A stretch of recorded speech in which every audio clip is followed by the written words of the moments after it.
Hi everyone, I am जयंती झा। और मुझे ना बचपन से घूमने का इतना शौक है कि मैं क्या बताऊं। और इसी शौक के चक्कर में मैंने देखा कि मेरे कॉलेज वाले एनएसएस कैंप लेके जा रहे हैं। और मैंने सोचा था कि कैंप मतलब वाव, विलेज के बाहर हम जाते होंगे और फिर वहाँ पे कैंप लगता होगा और बहुत कुछ होता होगा। तो मैंने सोचा कि चलो चलते हैं कैंप। और मैंने अपना बोरिया बिस्तर बांधा और मैं भी निकल गई कैंप के लिए, क्योंकि ये कैंप फुली स्पॉन्सर्ड था गवर्नमेंट की तरफ से। तो मेरा एक भी पैसा नहीं लगा। तो मैं भी निकल गई कैंप के लिए एक्सपीरियंस करने के लिए, वो भी बिना किसी दोस्त के। मतलब मेरा कोई यहाँ पे दोस्त नहीं था।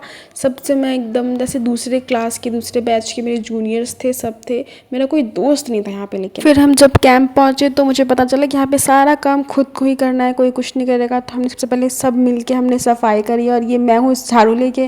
फिर वहाँ पे हमने खुद से खाना बनाया। मैंने आज तक कभी खाना नहीं बनाया था घर पे, मैं कभी खाना नहीं बनाती।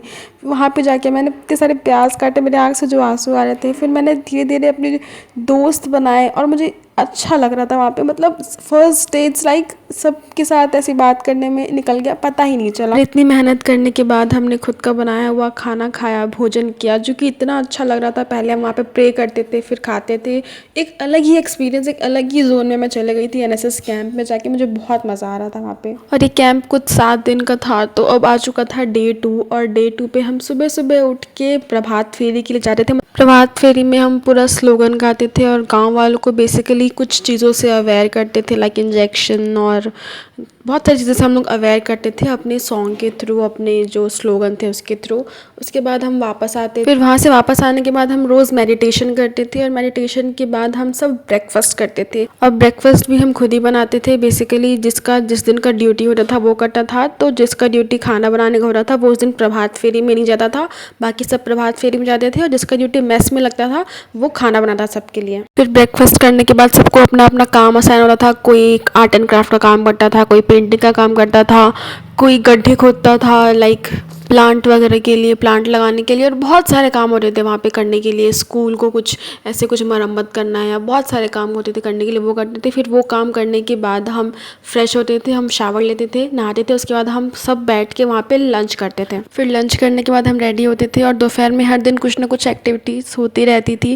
जैसे कि एक दिन डिबेट हुआ था, मैंने डिबेट में पार्टिसिपेट किया। मतलब वहाँ पे जाके मैंने फर्स्ट टाइम डिबेट किया और मुझे इतना अच्छा लगा था। कैंप जाके मेरी पब्लिक स्पीकिंग फियर कम हुई, जो कि बहुत अच्छा लगा मेरे को।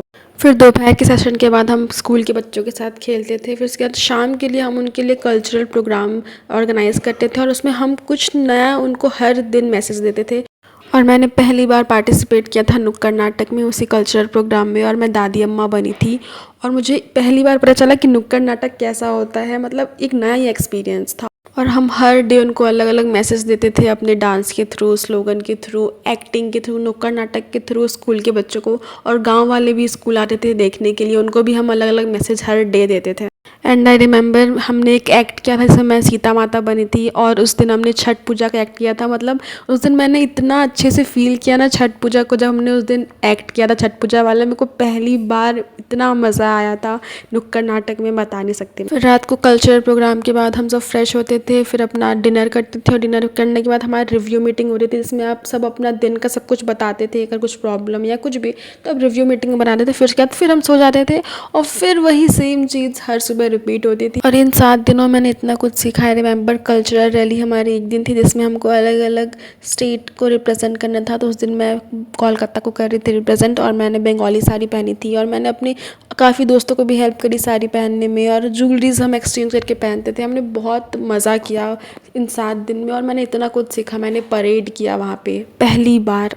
मैंने वहाँ पे बिना प्रैक्टिस के डांस किया है। मतलब इतनी अजीब अजीब और इतनी अतरंगी चीज़ें की है ना, मुझे हमेशा लाइफ टाइम ये याद रहे। और सबसे मेन बात, मैंने वहाँ पे ग्रुप के साथ काम किया है, जो कि एक बहुत ही डिफ़िकल्ट होता है ग्रुप के साथ काम करना, क्योंकि सबके थॉट्स, सबके काम करने का तरीका अलग अलग होता है। और वहाँ पे ग्रुप में रह के सबके साथ काम करना, वो सबसे ज़्यादा मैंने वहाँ पे सीखा कि ग्रुप में रह के सबके साथ काम कैसे करते हैं और एक फ्रेंडशिप का बॉन्ड कैसे बना के रखते हैं। वो सबसे मेन थिंग मैंने एनएसएस के कैंप में सीखा। और सबसे बड़ी बात, मैं वहाँ पे जूनियर थी, और हमारी जो टीम लीडर थी वो हमारी सीनियर थी। और उनसे मैंने लीडरशिप सीखा कि कैसे हर एक सिचुएशन को हैंडल करते हैं। और वो लिटरली इतनी अच्छी टीम लीडर थी हमारी। मतलब मैंने उनसे बहुत कुछ सीखा वहाँ पे। और ऐसे ही करते करते लास्ट डे आ गया। लास्ट डे हमारा बॉनफायर नाइट था, जिसमें हमने बहुत मस्ती करी, बहुत डांस किया। और फिर मैंने बहुत सारी मेमोरीज वहाँ से कैप्चर करी, बहुत सारी चीज़ें वहाँ पे सीखी। और ये कैंप मुझे बहुत पहले फर्स्ट सेकंड डे मुझे बहुत हेक्टिक लगता था, लेकिन जैसे जैसे टाइम बीतते गया ना मुझे सब अच्छा लगने लगा और वो 7 दिन का एक्सपीरियंस मेरा बहुत ही अच्छा था। मतलब मैं वर्ड्स में बता नहीं सकती कि वो कितना अच्छा एक्सपीरियंस और कितना कुछ मैंने उस कैंप में सीखा। मतलब मैं आई अकेली थी बिना किसी दोस्त के साथ, और मैं इतने सारे दोस्तों के साथ जा रही थी, इतना कुछ सीख के जा रही थी। मुझे मुझे कैंप आके बहुत अच्छा लगा था। तो ये था मेरे कैंप का experience. So that's it for this video. अब मिलते हैं नेक्स्ट वीडियो में, तब तक के लिए टाटा बाय बाय।